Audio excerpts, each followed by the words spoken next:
Ang sining at pamana ni Efren Reyes Sr., isang haligi ng ginintuang panahon ng pelikulang Pilipino. Introduction.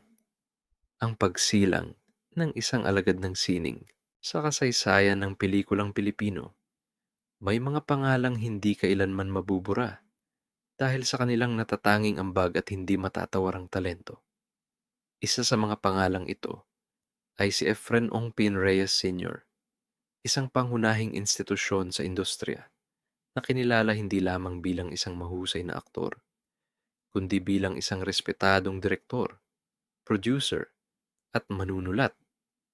Ang kanyang buhay at karera ay sumasalamin sa kasiglahan at pagkamalikhain ng ginintuang panahon ng sinemang Pilipino, kung saan hinubog niya ang panlasan ng mga manonood at nag-iwan ng isang pamanang patuloy na nagbibigay inspirasyon hanggang sa kasalukuyan. Isinilang si Efren Ongpin Reyes noong ika-18 ng Hunyo, 1924 sa Maynila. Nagmula siya sa isang pamilyang may malalim na ugat sa sining at panitikan. Ang kanyang lolo ay ang kinikilalang ama ng sarswelang Tagalog, si Severino Reyes, na mas kilala sa sagisag panulat na Lola Basyang. Si Severino Reyes din ang may akda ng immortal na sarswelang Walang Sugat. Ang impluwensyang ito mula sa kanyang angkan ay naging pundasyon ng masidhing pagmamahal ni Efren sa sining ng pagtatanghal. Lumaki siya sa Old Donada Street sa Tayuman. Nakalaon ay pinalitan ng pangalan at kinilala bilang Severino Reyes Street, isang pagkilala sa kontribusyon ng kanyang lolo. Bago pa man siya sumabak sa kumikinang na mundo ng pelikula, nahasa ang kanyang talento sa entablado. Bagamat nagmula sa isang pamilyang may kaya, pinili ni Efren na tahakin ang landas ng pag-aartista, dala ng kanyang hilig sa pag-awit at pagganap. Ang entablado ang nagsilbi niyang unang paaralan, kung saan natutunan niya ang disiplina at dedikasyon na magiging baon niya sa kanyang pagtahak sa mas malawak na larangan ng pelikula. Pagsikat sa Premier Productions at paghubog sa imahen ng bayaning Pilipino. Ang pagpasok ni Efren Reyes Sr. sa industriya ng pelikula noong huling bahagi ng dekada 40 ay naganap sa pamamagitan ng mga pansuportang papel. Ilan sa mga una niyang pelikula ay Ang Hiram na Pangalan at Wala na Akong Luha, parehong ipinalabas noong 1948. Sa mga paunang pagganap na ito, unti-unti niyang ipinamalas ang kanyang potensyal na umakit sa atensyon ng mga producer. Ang kanyang pinakamalaking pagkakataon ay dumating noong 1949 sa pelikulang Commander Sundang. Ang pelikulang ito ang nagluklok sa kanya sa rurok ng katanyagan at nagpakilala sa kanya bilang isang pangunahing bituin. Dito nagsimula ang kanyang matagumpay na karera sa ilalim ng Premier Productions, isa sa 3 dambuhalang estudyo ng pelikula noong panahong iyon, kasama ang Sampaguita Pictures at LVN Pictures. Sa panahong iyon, ang Sampaguita at LVN ay kilala sa pagtatampok ng mga artistang may lahing banyaga o mestizo. Sa kabilang banda, ang Premiere Productions ay nagbigay tuon sa pagbuo ng mga bituin na may katutubong anyong Pilipino na siyang isinasabak sa mga pelikulang aksyon at epiko. Sa pangunguna ng mga aktor tulad ni Efren Reyes Sr., isang lalaking may matipunong pangangatawan at tunay na anyong Pilipino, nakahanap ang Premiere ng isang epektibong panlaban. Ang kanyang hitsura ay naging isang malaking bentahe. Mas madaling nakaugnay sa kanya ang masang manonood kumpara sa mga artistang may lahing banyaga na nangingibabaw sa ibang estudyo. Siya ang naging mukha ng karaniwang Pilipino na nagiging bayani sa harap ng pagsubok. Bilang pangunahing bituin ng Premiere, sunod-sunod ang naging tagumpay ng kanyang mga pelikula. Pinangunahan niya ang mga costume at action epic films na pumatok ng husto sa takilya tulad ng Kapitan Bagwis, 1951,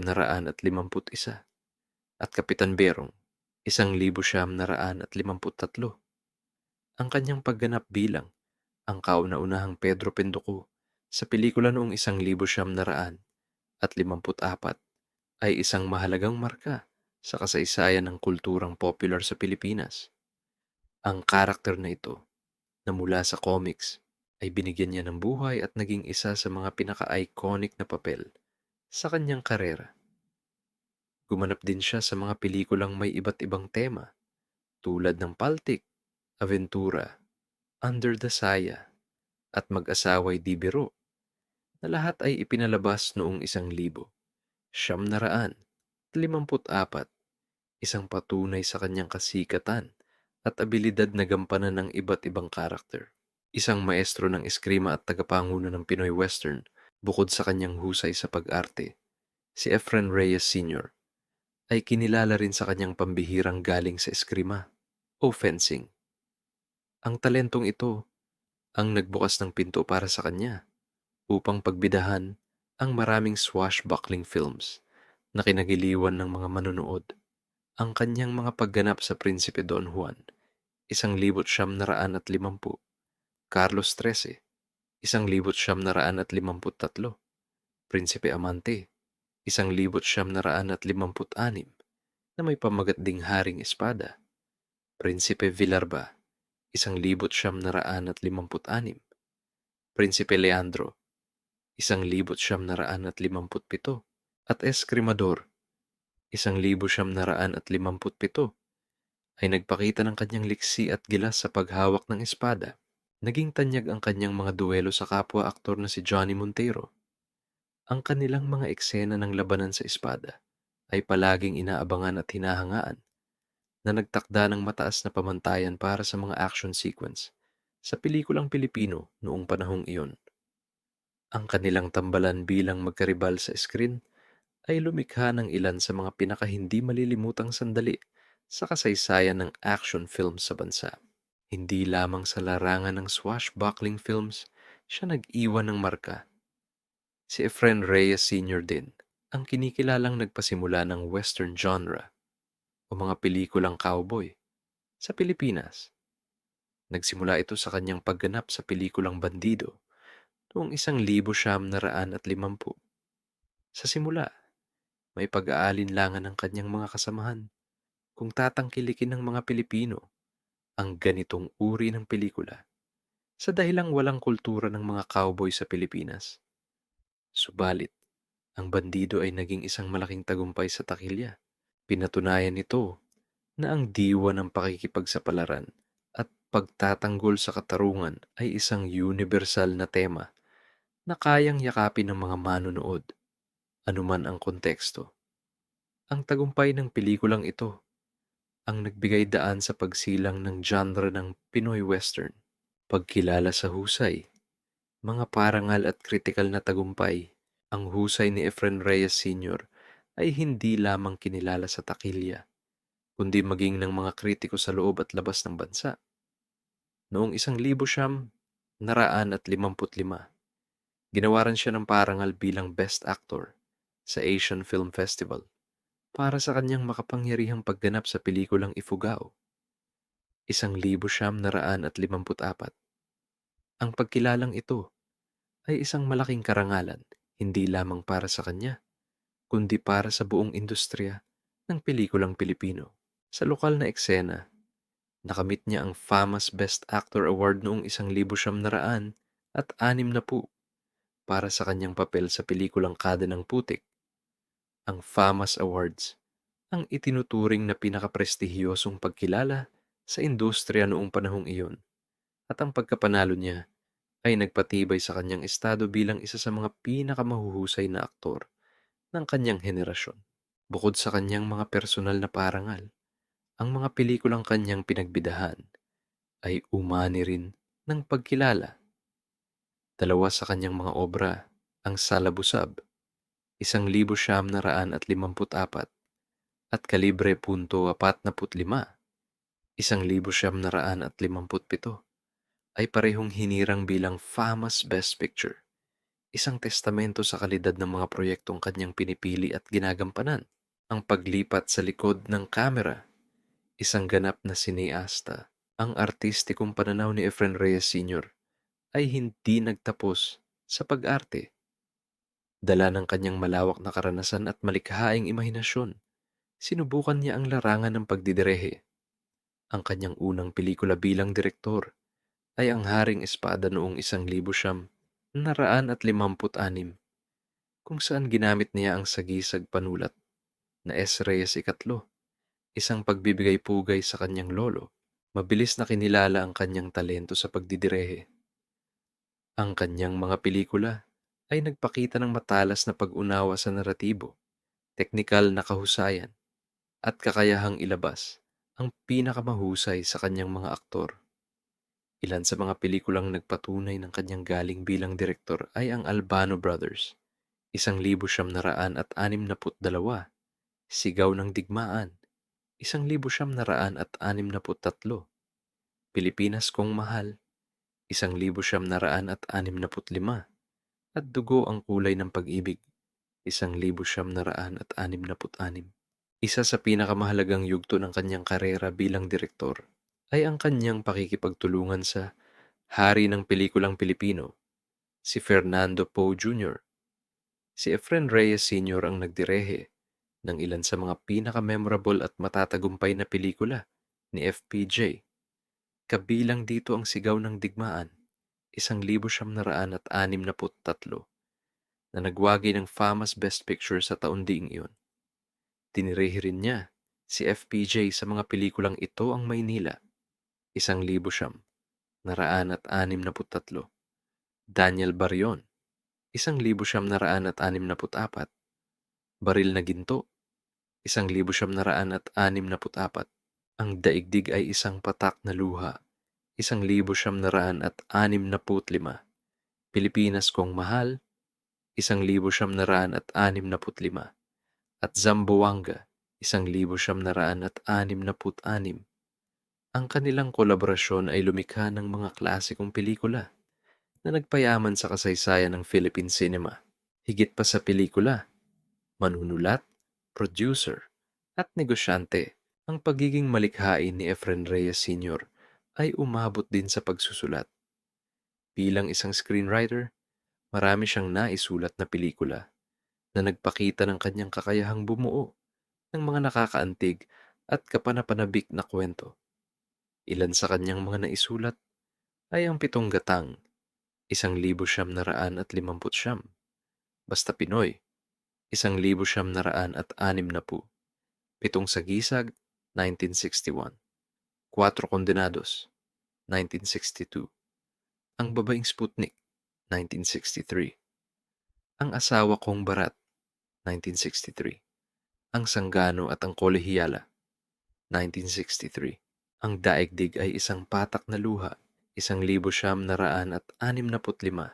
at The Jukebox Queen, 1966. Maraming artista ang sumubok na maging direktor o manunulat matapos makamit ang tagumpay sa pag-arte. Ngunit iilan lamang ang nagtagumpay sa lahat ng larangang ito. Si Efren Reyes Sr. ay isang pambihirang kaso.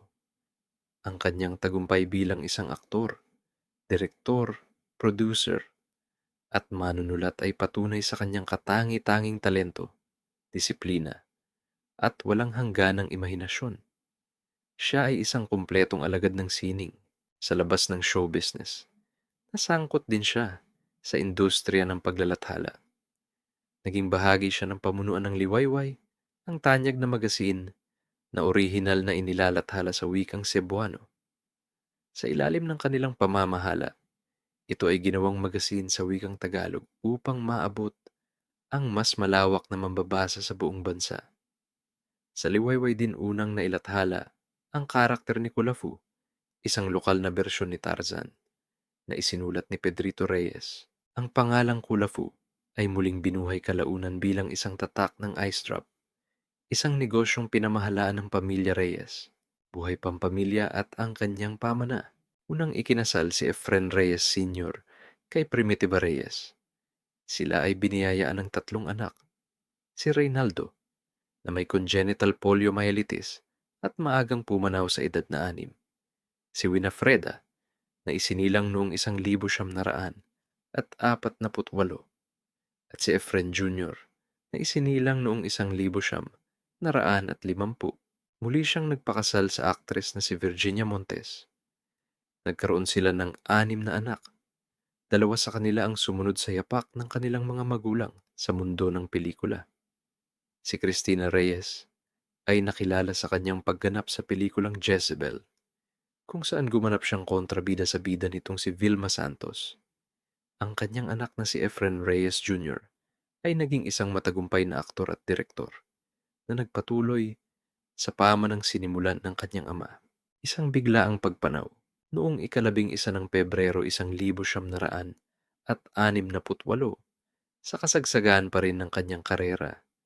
Isang malungkot na balita ang gumulantang sa industriya. Habang nasa Santa Ana Racetrack, inatake sa puso si Efren Reyes Sr. Ayon sa mga nakasaksi, katatapos lamang niyang kunin ang kanyang napanalunan sa karera at pauwi na saan nang siya ay biglang bumagsak. Agad siyang isinugod sa first aid station ng racetrack at sinubukang ilipat sa St. Anne's Hospital, ngunit idineklara siyang dead on arrival. Sa edad na 43, pumanaw ang isa sa mga pinakamaliwanag na bituin ng pelikulang Pilipino. Sa isang panayam, ibinahagi ng kanyang anak na si Efren Jr. na limitado lamang ang kanyang mga alaala sa ama dahil 6 na taong gulang pa lamang siya nang ito ay pumanaw. Naaalala niya na tuwing umaga, sila umanong magkakapatid ay humihingi ng baon sa kanilang ama habang ito ay nakahiga pa. May mga pagkakataon din na isinasama sila nito sa isang tindahan ng mga laruan sa Aurora Boulevard na nagdulot sa kanya ng labis na kaligayahan bilang isang bata. Ang mga personal na alaalang ito ay nagbibigay ng isang sulyap sa pagkatao ni Efren Reyes Sr. bilang isang ama sa likod ng kanyang imahen bilang isang tinitingalang bituin. Konklusyon, ang hindi malilimutang legasya ang mga naging ambag ni Efren Reyes Sr. sa mundo ng pelikulang Pilipino ay hindi matatawaran. Siya ay higit pa sa isang aktor. Siya ay isang tagapanguna, isang innovator, at isang tunay na haligi ng industriya. Mula sa pagbibigay buhay sa mga bayaning Pilipino sa pelikula, sa pagpapasimula ng mga bagong genre, hanggang sa paghubog ng mga bagong talento sa likod ng kamera, ang kanyang impluensya ay nananatiling buhay. Ang kanyang mga nagawa ay patuloy na kinikilala at pinag-aaralan, isang testamento sa isang buhay na inilaan sa pagpapayaman ng sining at kultura ng Pilipinas. Si Efren Reyes Sr. ay mananatiling isang immortal na figura sa ginintuang aklat ng kasaysayan ng sinemang Pilipino.